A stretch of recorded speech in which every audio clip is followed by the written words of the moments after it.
Aliás, é o mesmo exemplo do que a gente viu com a história do Greenpeace, que falou que não teve poderia... hoje na cidade, exatamente, a gente tem umas não imagens ajudou, aí do protesto. é bom mostrar, Diretor, porque não coloca pra ajudou a gente. limpar a praia, mas foi sujar a porta do Palácio do Planalto. E o senhor, como é que o senhor vai lidar, apesar de todas essas divergências, com esses grupos ambientais? Eles têm uma comunicação forte, eles estão muito engajados em determinadas comunidades, não só no Nordeste, mas a gente viu isso também no Amazonas. Tem como ter uma relação pacífica com esses grupos? Não, precisa haver. Inclusive, como tudo na vida, existe gente séria e gente aproveitadora, gente oportunista e gente que trabalha firme. Aqueles que estão trabalhando de maneira firme, colaborativa, de maneira profissional, nós temos apoiado, reconhecido. Tem várias instituições que estão fazendo bons trabalhos e nós temos feito toda a boa relação, apoio, enfim, parceria com eles. Agora, aqueles que querem, a exemplo desse Greenpeace, que foi dizer que não podia ajudar a limpar as praias, quer dizer, tirou totalmente qualquer possibilidade de cooperação e ainda veio sujar o Palácio do Planalto. O vai com esses aí não tem não colaboração tem possível, porque eles não querem diálogo, eles querem... Aliás, são bons de levantar dinheiro, mas de trabalhar que é bom... Eles disseram que queriam ser recebidos, segunda né? DP, inclusive. Foram para a DP, DP. Exato, estão depredando o patrimônio público, sujando os lugares, enfim, tem que ser responsabilizado. Eles querem ser recebidos pelo senhor. O senhor vai recebê-los? Hipótese alguma, não recebo terrorista. Ou seja, primeiro conversar, né? Depois de fazer... Depois, se a conversa olha, não resolver, ontem, aí Denise, parte para ignorância. Ontem nós tivemos uma reunião no Ministério do Meio Ambiente com os principais lideranças de várias entidades ambientais seríssimas, tratando de vários assuntos. Por exemplo, as entidades que o senhor cito tem várias. recebido. Estava o Guilherme Leal, que é o dono da Natura e é um reconhecido ambientalista. Estava o Paulo Artung, ex-governador do Espírito Santo, presidente que participa do setor de florestas. Enfim, tinha vários. Estava o André Guimarães do IPAM. Todos eles estavam lá ontem no Ministério conversando comigo. Portanto, nós temos um diálogo muito bom com pessoas que querem produzir e fazer coisas sérias pelo Brasil. Agora, quem quer fazer politicagem ou ficar fazendo oposição ao governo só porque é oposição ao governo, aí nós não vamos gastar o tempo com isso, porque nós temos que trabalhar ao contrário deles que ficam só protestando, reclamando e sujando, destruindo o patrimônio público como foi hoje lá no Palácio do Planalto.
registro que é muito grave, temos militantes em favor do meio ambiente sendo fichados porque estavam protestando contra o óleo que foi derramado de forma criminosa no Nordeste.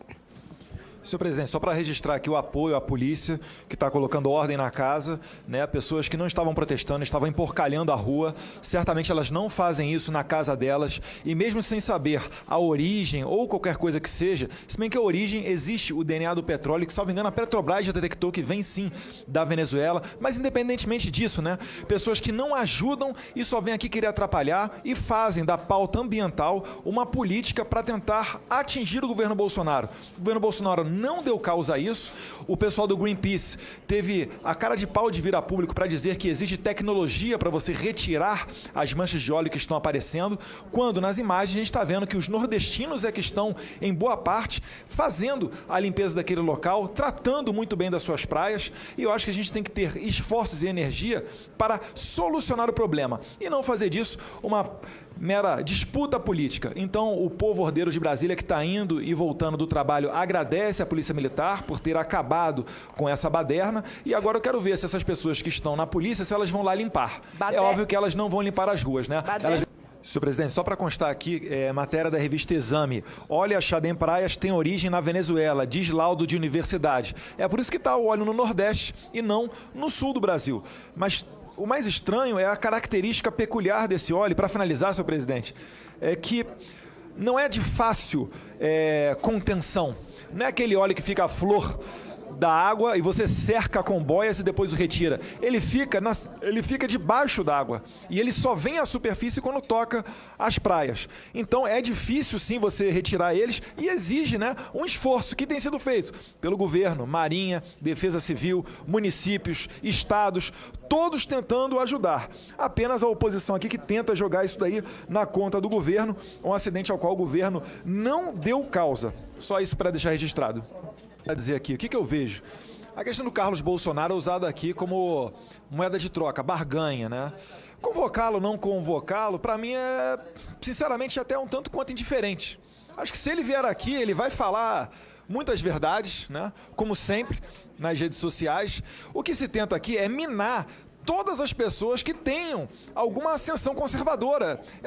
Olha, aqui a gente tem hoje, analisando, nós temos 4 servidores da presidência, nós temos Felipe G. Martins, Carlos Bolsonaro não está aqui hoje, mas virá na semana que vem o requerimento dele para ser votado, então não tem problema. Agora, querer dizer que o nosso lado aqui não vai chamar a Dilma porque a Dilma não participou da eleição de 2018, ora, é o mesmo que dizer que Carlos Bolsonaro também não participou da eleição de 2018.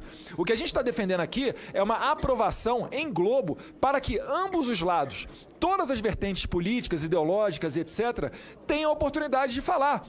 Porque a gente olha aqui, quem é que está vindo aqui? Parece até um sarau da Globo. Caetano Veloso, Bruno Gagliasso, Felipe Neto vai vir falar sobre fake news, Alexandre Frota, seu presidente. Isso aqui, na verdade, vai se transformar em um circo. Enfim, já perdeu-se totalmente o propósito dessa CPMI. O proponente, deputado Alexandre Leite, já falou que hoje isso aqui não se presta à intenção inicial dele. A intenção inicial dele tinha até uma certa fundamentação, que era ver como que as nossas informações que estão nas redes sociais se prestaram para as eleições. O que ele quis dizer, com outras palavras, é o seguinte: quando a gente pega o celular e fica falando em casa, né? Olha, eu vou viajar para Brasília. Aí eu falo com um amigo, olha, eu quero ir para Brasília no final de semana. De repente, pula aqui no seu Instagram um anúncio, sei lá, da Decolar.com ou da Latam com voos para Brasília. É isso que o deputado Alexandre Leite queria, inicialmente. Então, na minha visão aqui, senhor presidente, com todo o respeito, mas já se desvirtuou muito, né, da pauta daquilo que era querido pelo deputado. Uma CPI aqui uma CPI aqui na casa, a gente sabe como começa, mas não sabe como termina. Esquerdas, né, que estão sendo investigados, que vão ser investigados, que inclusive alguns estão na cadeia, inclusive o maior líder da esquerda, que é o Lula, né? Para mim, não tenho a menor dúvida que o requerimento do pessoal só vai contribuir para que a gente possa realmente trazer às claras quem é realmente que estava usando de fake news, né, para poder fazer com que as coisas em 2018 pudessem acontecer do lado deles.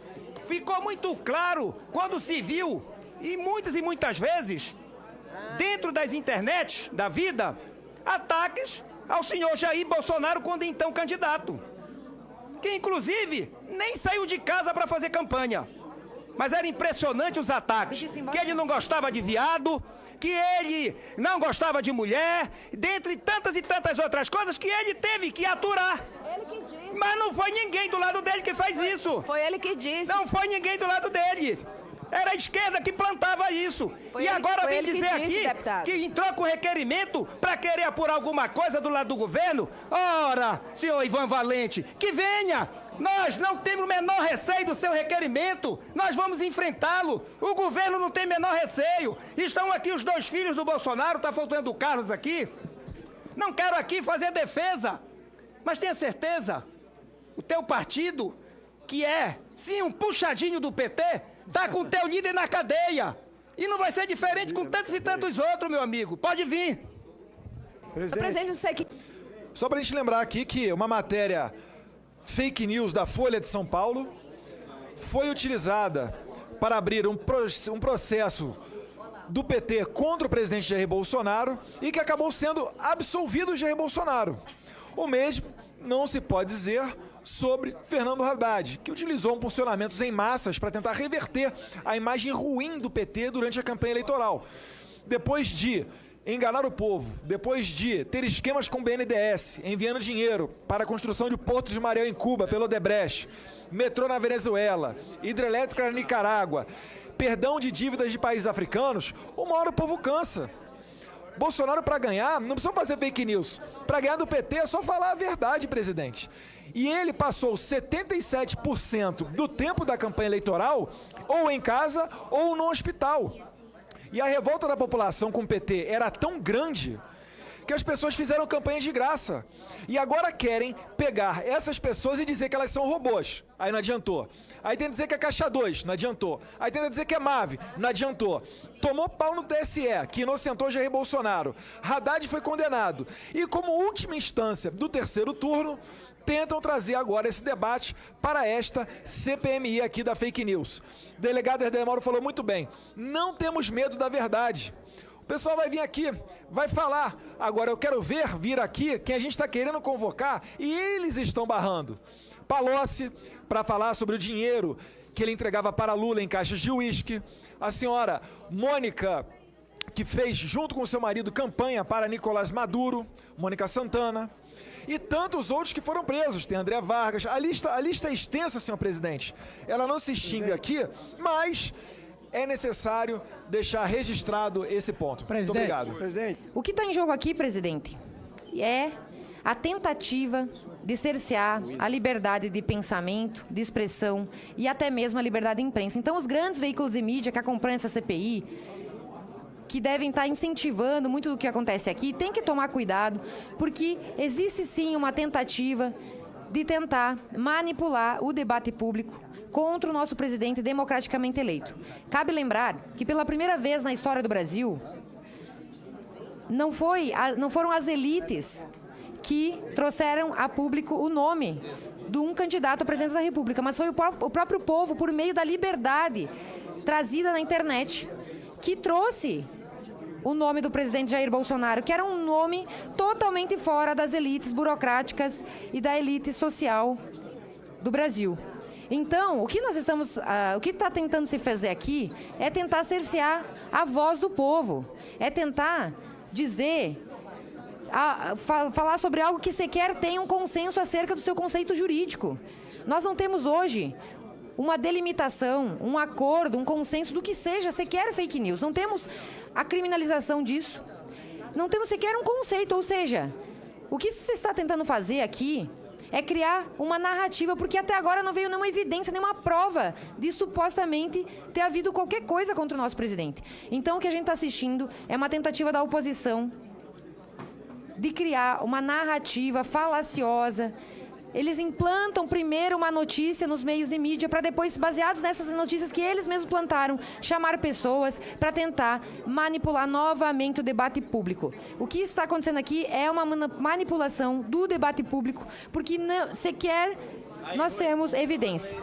Eu sou defensora, presidente, da ampla e restrita liberdade de pensamento, expressão e opinião. Nós somos favoráveis à primeira emenda dos Estados Unidos, que chega a vedar ao Congresso sequer legislar a respeito da liberdade. Nós só teremos liberdade no Brasil quando nós defendermos de forma irrestrita, que o povo tenha acesso à internet, tenha acesso às redes sociais e possa livremente utilizar, mesmo que eventualmente seja desmentido alguma postagem. O que a gente não pode fazer é querer tolher a voz do povo brasileiro. E é por isso que nós estamos, muitas vezes, obstruindo essa comissão, mas é importante que o povo brasileiro saiba o que está acontecendo nessa CPI e saiba que isso aqui é uma tentativa de controlar a mídia e de cercear a voz do povo brasileiro, e nós não admitiremos que isso aconteça. Muito obrigado, presidente.